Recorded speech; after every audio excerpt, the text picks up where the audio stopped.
Imagine a realm where silence is as piercing as the icy winds. A realm where the secrets are so dark. Here in the heart of Antarctica, a young astrophysicist named Rodney Marks embarked on a quest to unveil cosmic mysteries, but ultimately met with tragedy. As the perpetual darkness of a polar night enshrouded the Edmondson Scott South Pole Station, Rodney Marks was caught in a whirlwind of unexplained symptoms. Each tick of the clock was a reminder that isolation was the biggest threat he faced. Roddy's inexplicable demise gave a new meaning to the term cold case. This trail meanders through veils of secrecy, international conflict, and concealed military bases. So if you want to find out more about this mystery, put on your parka and your snow pants, and let's go down south. Amidst the vast expanse of Earth, there lies a frozen realm governed not by one nation, but under the banner of global unity. Antarctica, a landmass twice the size of Australia. It exists as a symbol of international cooperation and scientific exploration. The Antarctic Treaty was signed in 1959 and encapsulates the understanding between countries on exactly what can and cannot be done in Antarctica. As a frozen wind sweeps across icy plains, it touches upon emblematic research stations. They dot the landscape. Each is a haven of human resilience and a testament to our quest for knowledge. Among these, the McMurdo Station, the U.S. Antarctic Program Hub. This stands as a gateway to the icy frontier. It's here, amidst a conglomerate of research facilities, dormitories, and other supply buildings, that the scientists and the support personnel form a transient community thriving against the harsh climates. So in terms of, if I had to compare that job of these camp scientists being transients, it's very similar to, in the blue collar world, being a carny. So yeah, like people like geologists, if you've ever known one, they're really weird. So reaching this remote outpost itself, it's not like you can just buy an airplane ticket and go there. It takes a whole, you pretty much have to charter private ships or airplanes. So the C-130 Hercules is a typical site at the camp, bringing in fuel, supplies, food, and essentially all the things that you need to survive that dark winter. So life here operates on a different beat for sure. So you have a network between the facilities, and there's a camaraderie against the McMurdo Station. When you're surviving in those conditions, you have to get along, I would think. It's got to be, being on Earth, it's one of the closest things I guess you could have to going to outer space. There is stringent regulations that govern Antarctica and a ton of controversies ranging from weaponization to covert military bases, which we'll get into. So although the Antarctic Treaty, as I mentioned, came into force in 1961, it does ban military activity in Antarctica. However, historical military operations have taken place there to support scientific expeditions and bases. They're going down there, instead of the name of freedom, we're going down there in the name of science. Go figure. A lot of notable countries have gone down there also in the name of science. So there is some controversial military operations that took place, one of them being Operation High Jump by the United States between 1946 to 1947. Some people say that during this operation, they were checking for kind of leftover Nazis hiding out in different places, Antarctica being one of them. And there's actually a crazy report of a guy that says, he swears, while flying down there, he flew into a secret kind of underground canyon and under a realm like Atlantis with highly advanced civilization who lives under the South Pole and kind of controls the show. So then you have a highly secret British operation called Operation Tabarin in 1944 to 45. And there's a cloak of secrecy around these operations, around the military activities down there. And basically, it's just left up to speculation by the public as to exactly what they are up to. And as the public has a really good creative imagination. So regardless of what's happening, we have cool stories about underground alien bases, climate controlling weapons, earthquake weapons, not to mention the actual really cool science that they do down there with studying neutrinos and the very origin of the universe. I can see why they want to be down militarily to test stuff, but the weather, it's hard to operate down there and it's unpredictable. So in some senses, it's not necessarily the most practical place to go and carry out secret research when you could literally just do it probably right in the United States. or North America and still have that level of inaccessibility. If you don't believe me, try flying to Canada's far north and then tell me you can't find this level of remoteness, because you can't. That being said, it's a lot funner to think that there is some kind of cool government alien base down there. As we have in Canada's far north and like a lot of areas, one of the things is everybody lining up to exploit this continent. They all know that under there, we're going to have mineral resources, probably going to have oil and gas. And it's kind of, you want to get your footing in there first. Because if you're not on the bus when it takes off, you're going to lose out. So definitely, I think there's a little bit of companies and governments biting at the chomp to get their hands on what's down there. Not to mention that some companies are specifically making money by carrying out scientific research to get these carbon credits that exist. So basically, they're going to go down there, they're going to fire their environmental causes with research and get some money back. And we'll talk about that more. But let's get back into the story of Rodney, because he's the main character here, and it really is a mind-boggling case. So Rodney is an Australian astrophysicist. He's born on March 13, 1968 in Geelong, Victoria, Australia. He pursues his education at the University of Melbourne and later obtained a PhD from the University of New South Wales Wales.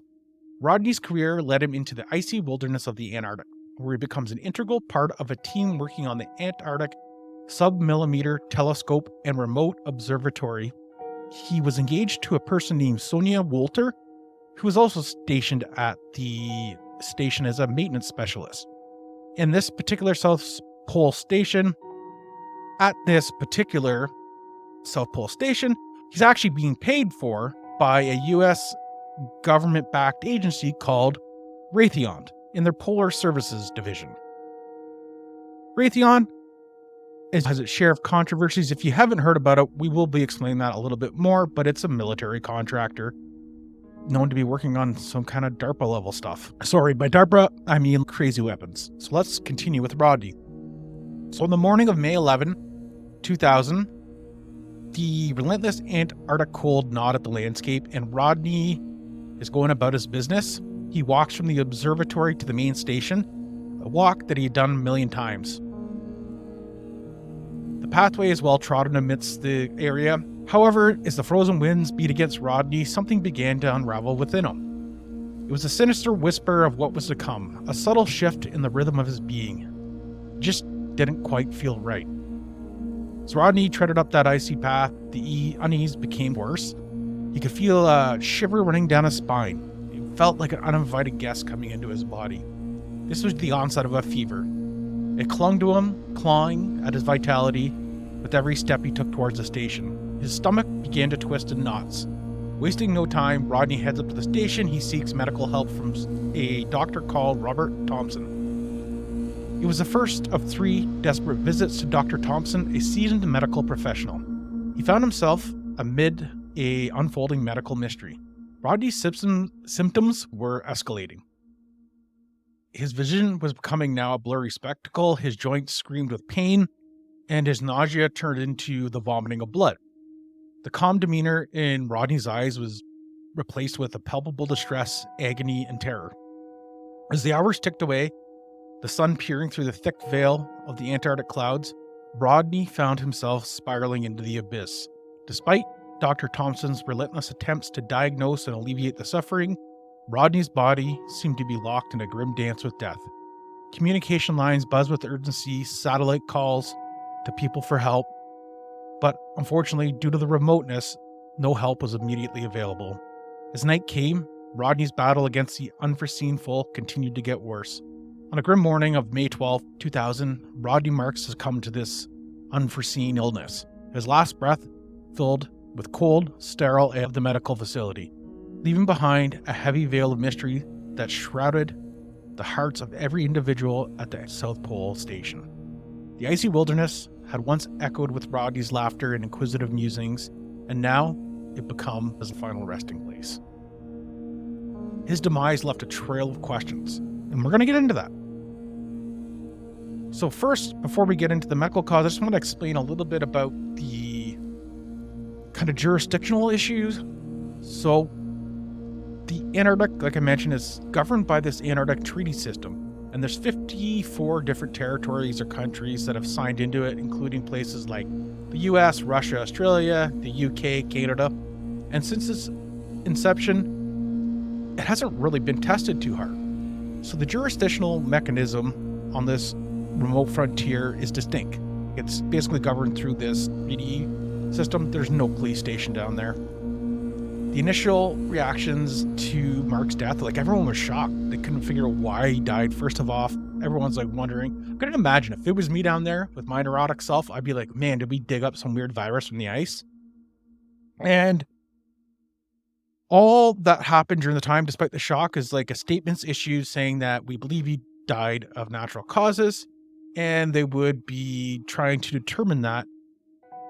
However, due to the remote nature of the station, it's taking a little bit. So this is the crazy part. His body actually had to remain at the station for 6 months before it could be transported to Christchurch, New Zealand for an autopsy.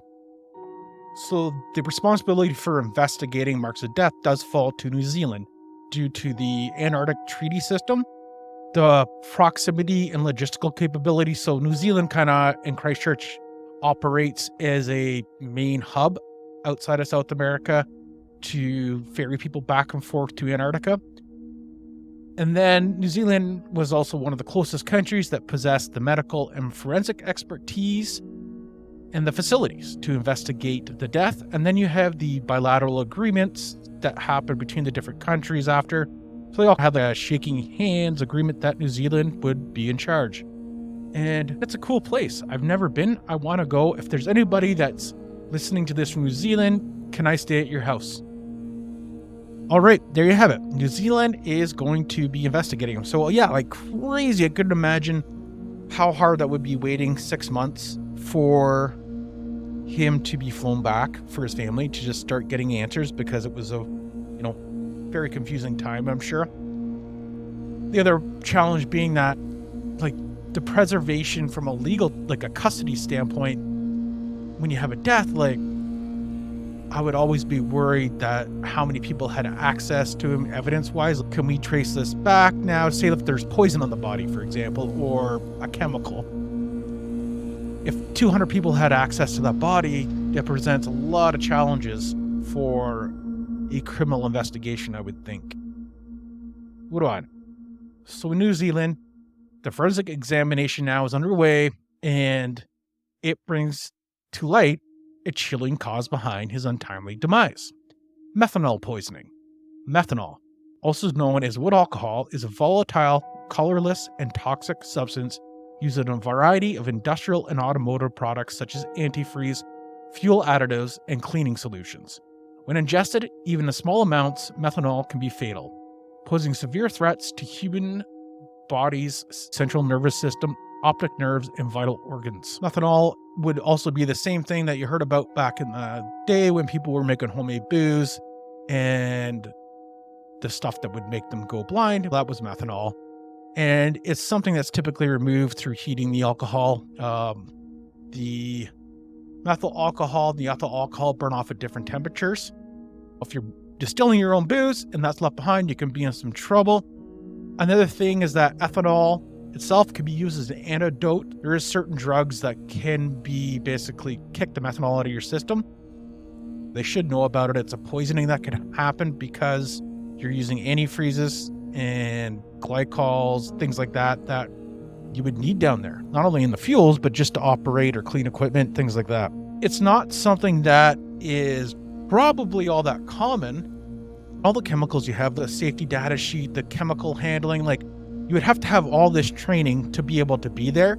So it's not something necessarily that would be completely unheard of to the people working there. So drinking methanol isn't necessarily that easy to medically diagnose. So early symptoms, so you get basically like a flu or food poisoning. So that's probably, as a doctor, the first thing you're thinking. The other thing is it could have a delayed onset of the more severe symptoms, such as the loss of vision, or basically metabolic acidosis, which it's a buildup of acid in your bloodstream. If there's no reason to suspect methanol poisoning, basically it might not lead anything in your direction. So it's treatable once, if a medical profession doesn't know about it. And the other part is that there's not like really biomarkers. So you can't just go and do a lab test and be like, hey, did someone drink? The other thing that can complicate methanol poisoning is that it's not usually pure methanol that you're drinking. It's either been in the alcohol, could be an antifreeze, maybe it came from some kind of accidental fuel ingestion, who knows? It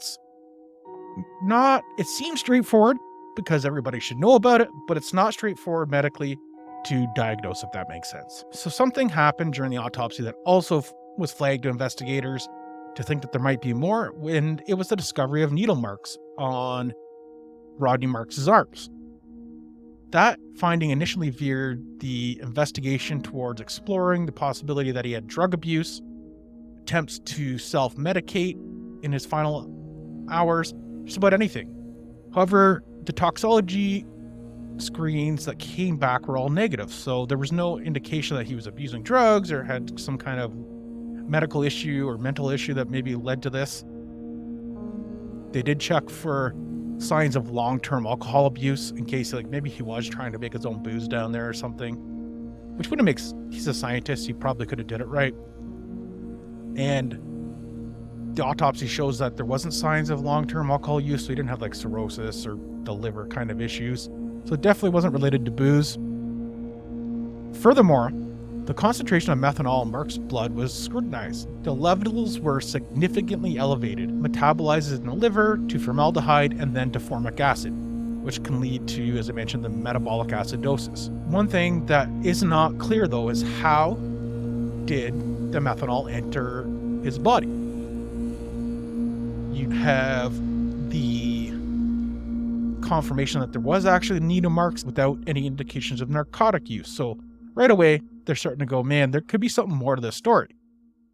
The medical and technical details raised a ton of questions without really answering any other than how he died. So we're going to get into exactly how the investigation now unfolds into his death, because police do become involved and they're wondering what's up. If you've listened this far, I just want to say thank you again. If you want to click or follow, I could use your help. And for those listening, I am heading out on vacation this week. I'm going moose hunting. I got a moose tag. So I'm going to be heading into the middle of nowhere. So it'll be about 2 weeks before I'm back. 2 Tuesdays from now, expect the next episode. And it might be about a day late, so it could be the Wednesday. But I'm going to be taking that time off to hopefully put some meat in my freezer, because I can't afford to buy my own anymore. Do you know I couldn't even buy a steak for my 40th birthday? Jeez, yeah. So the New Zealand police lead the investigation. An officer named Grant Wormeld is the lead guy. The inquiry faced substantial hurdles, particularly due to jurisdictional and cooperational issues between the United States of America and New Zealand authorities. The coal station, being a U.S. base, is located in territory claimed by New Zealand. So this created complications into the investigations. America doesn't like to admit that anyone else has agency in the world sometimes, so New Zealand was in a little bit of a headbutt situation with them. Wormald reached out to the Americans on the base for interviews, but only 13 of the 49 people cooperated. The U.S. says they conducted it. I don't like to get too political on the show, but all I'm going to say in terms of the U.S. is it's frustratingly apparent that under the guise of national security, way too often are details or withheld from the public or actions undertaken to stifle those things. It's unfortunate. You see it time and time again in the news, or people hitting these walls, and it's unfortunate when that happens, because it becomes a game of how much can we get away with or get it our way and find loopholes to do what we want to do, as opposed to doing what's actually right for the people that you're responsible for. Just because you can say, yeah, technically it's under national security, or technically it's this, and we can apply this section of the law, we can be protected by this umbrella, that doesn't make it right. So the aftermath. Okay, the investigation into his death, like I mentioned, gets completely hindered, and His family is left with all these questions. The scientific community itself is left devastated, losing his expertise. He had built a life back home. He had a fiance, he had friends, he had family. He had plans to marry Sonia. All these things that suggest he wouldn't have probably killed himself, but you can never say. Dark winter, man, without that sunlight. It left the family and everybody around the case thinking this doesn't add up, and it's starting to reek of foul play. During the investigation, the doctor himself, Robert Thompson, came under scrutiny during the inquest for certain aspects of his care, especially regarding the non-use of available medical equipment that could have potentially detected methanol in Marx's system earlier. People are left with this feeling that something happened. They did their best job that they could, and the end result that comes out of the coroner's police office from New Zealand is that his death, whether accidental suicide, is inconclusive. The lack of cooperation, that is conclusive. Despite not being able to get all the statements and all the information, a coroner's inquest was held into Rodney's death. As the police tried to wrap up this investigation, obviously is pretty difficult considering they only were able to get 19 out of 50 people's statements. And why that's significant too is that in so many complex investigations like this, not having certain people's statements means that you can't corroborate other people's statements, which in a sense really just weakens the overall case in terms of actual getting a true picture of what happened. The list of evidence was pretty small in this case. So like I said, we got the confirmed methanol poisoning, the needle marks. One thing that's questioned was a piece of medical equipment known as Ectochem blood analyzer, which is the thing the doctor could have used to detect methanol in his blood, was unavailable for use at the time due to a battery issue. This could have potentially delayed the diagnosis and treatment of methanol poisoning, contributing to his death. So we know that. We talk about the lack of cooperation, the limited response from colleagues, people from the company Raytheon not testifying. So all this stuff is just highly suspect. It's not proof of anything. New Zealand does the best they can, and then they put on a coroner's inquest to investigate exactly what happened. So this happens in 2006 to go over all the evidence, because sure seems like he was murdered. The family's not upset. Nobody has answers, but there's no proof that anything actually happened. The coroner reconvened the investigation. They look at all this stuff, and in September 2008, they do release a written report, which did not find, in their words, evidence to support theories of a prank gone wrong, foul play, or suicide. That's all it says. There's no verdict issued by them. So that pretty much just says that they don't have an answer. But it doesn't look like a murder-suicide, so what could it be? Just accidental exposure of some kind. I would hate to think that, not that there's any good reason to cover up if you're to blame somebody's death, that one of the reasons it could be is literally because of health and safety violations. Like maybe somebody didn't label something correctly and you feel bad and you don't want to come forward because of that. I don't know. It's just weird. It sucks. It sucks for his family. Man.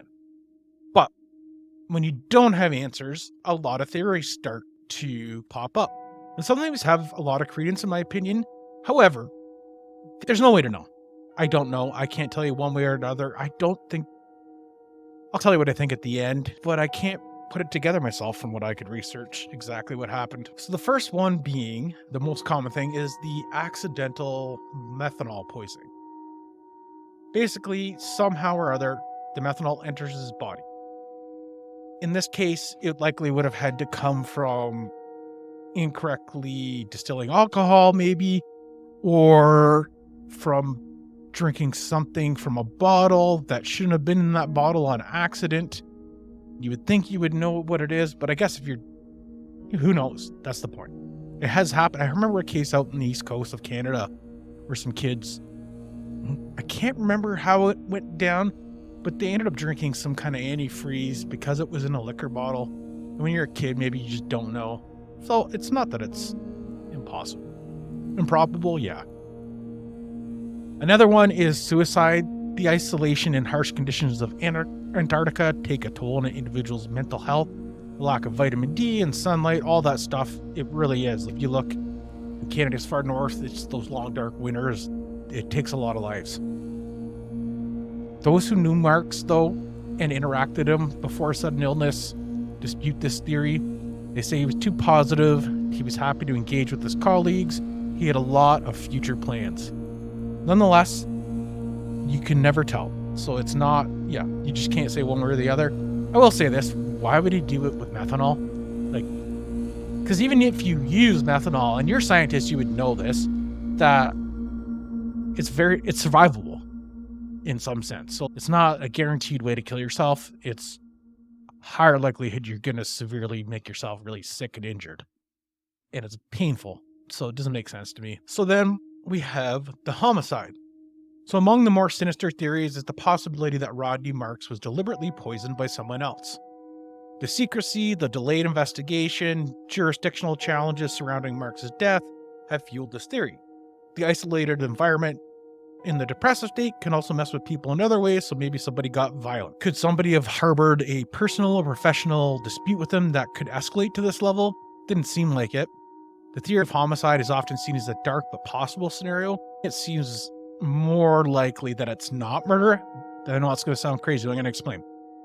More likely, oh man, an accident happened on a work site and we don't want our employees talking to people. Because in a murder, I think you would probably get a lot more cooperation. That being said, there could be a darker motive behind even than just a murder, and that's an assassination. That's a speculation theory that we'll get into, but we're going to talk first about the freak accident theory. So one thing is like a kind of more of a freak exposure. So it's still poisoning. Like maybe he ingested it, maybe he got splashed in his eye, like he didn't know, maybe who knows how something falls off a shelf, gets in his coffee. Highly unlikely. And I just have to mention it because it's possible. People die in crazy ways all the time. But one of the things that's more sinister is that his death could be related to espionage, sabotage, or a high-stake geopolitical conflict. Antarctica has been subject to, despite it's not supposed to be, military operations, and there's highly confidential military-backed research projects going on in Antarctica, as well as by military contractors, particularly his employer, Raytheon. So Raytheon, who does a lot of U.S. contracts, is called actually Raytheon Technologies Corporation now. It's an American multinational aerospace and defense conglomerate. What that means, my friends, is they weren't fucking researching penguins. Raytheon is founded in 1922. Raytheon is founded in 1922 by Lawrence Marshall and Vannevar Bush.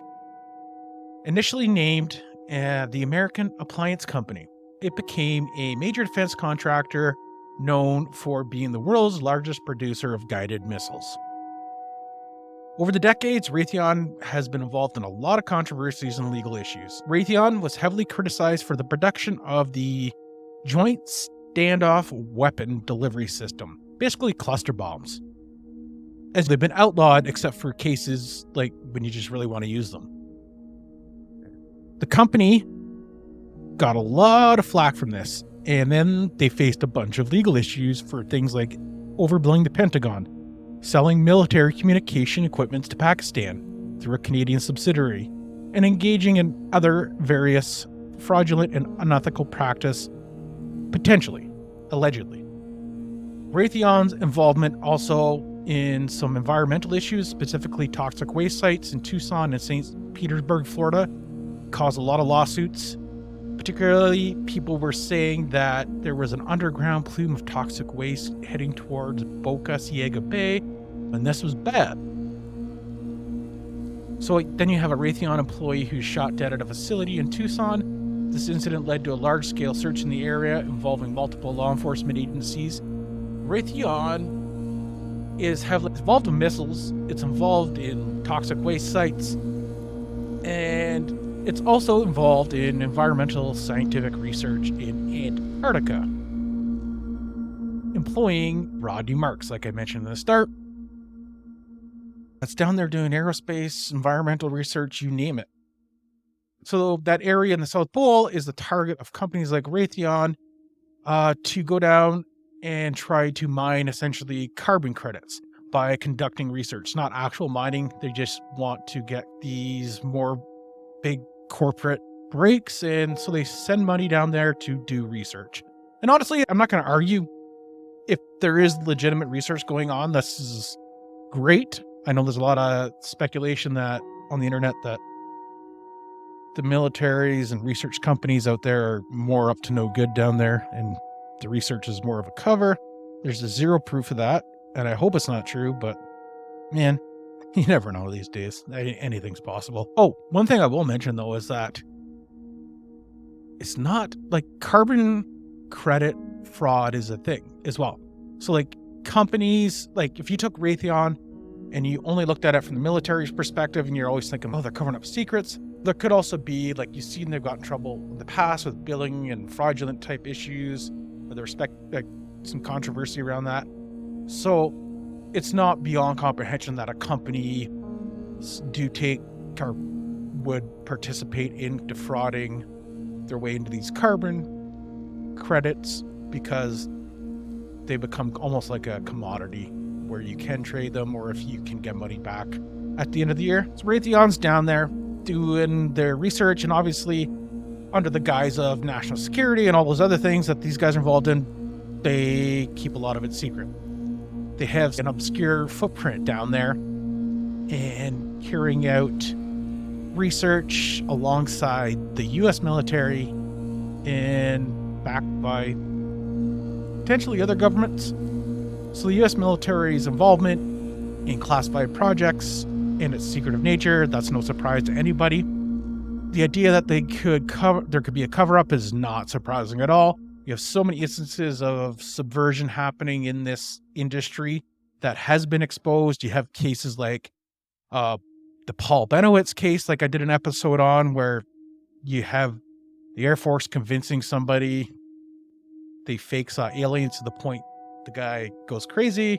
Or you have Frank Olson, who mysteriously falls out of windows, I covered in the MK Ultra episode. Like it has happened. So there's absolutely every reason to believe it could happen again. Plain and simple. There's zero reason to believe that it isn't happening is the problem. So in terms of his death, so you have no enemies. You have a mysterious employer that's been involved in cover-ups. And that's where the speculation keeps coming in from people. And it's going to always circulate because when you don't come forward, you're doing it. Maybe it's the national security issue. Maybe it's a real thing that needs to be done. But the point being is you're still withholding information. The family doesn't get answers. The friends don't get answers. It's left just a big mystery. Could Raytheon and the U.S. military classified projects down there actually be part of a cover-up? Who knows? Is it possible that Marks came across something that he wasn't supposed to see and essentially he was viewed as a security threat? Did he see data that he wasn't supposed to see? Maybe a thumb drive? I don't know if they existed at that time. But yeah, who knows? And it could be not just of the military. It could be of another scientist. It's so mind-boggling. It almost is mind-boggling that it could accidentally ingest methanol. So I really want to know what you guys think about this. Please drop me a comment because I can't solve it. I'm not supposed to solve it, but man, I can't make sense of it even. But yeah, you have all these, I would say almost like equally likely theories in a sense because it's that foggy. When you have, regardless, maybe they couldn't cooperate. I guess my take on this, and I'll leave it at that, is it's more aligned to something accidental in my brain just for the fact that suicide or murder, methanol is not a good delivery mechanism. It just doesn't track as a plausible way to end somebody's life, being that it would also be, regardless of the fact he was down there for 6 months, like methanol is something that would be somewhat identifiable in autopsy for a long time. So, yeah, I don't know. Doesn't make sense to me. Or he was killed in another way, and the methanol was a mechanism to throw tracks off of the investigation. It's possible too. Again, I don't know. Doesn't make sense. There's just so many other ways they could have handled this. If it was an assassination, could it have been a penguin? I don't know. I think it was just a really unfortunate accident. But I really appreciate you guys joining us. I appreciate your following the episodes. I'd love for you guys to tell somebody about it and keep tuning in, and I'll see you guys in about 2 weeks. Thanks again.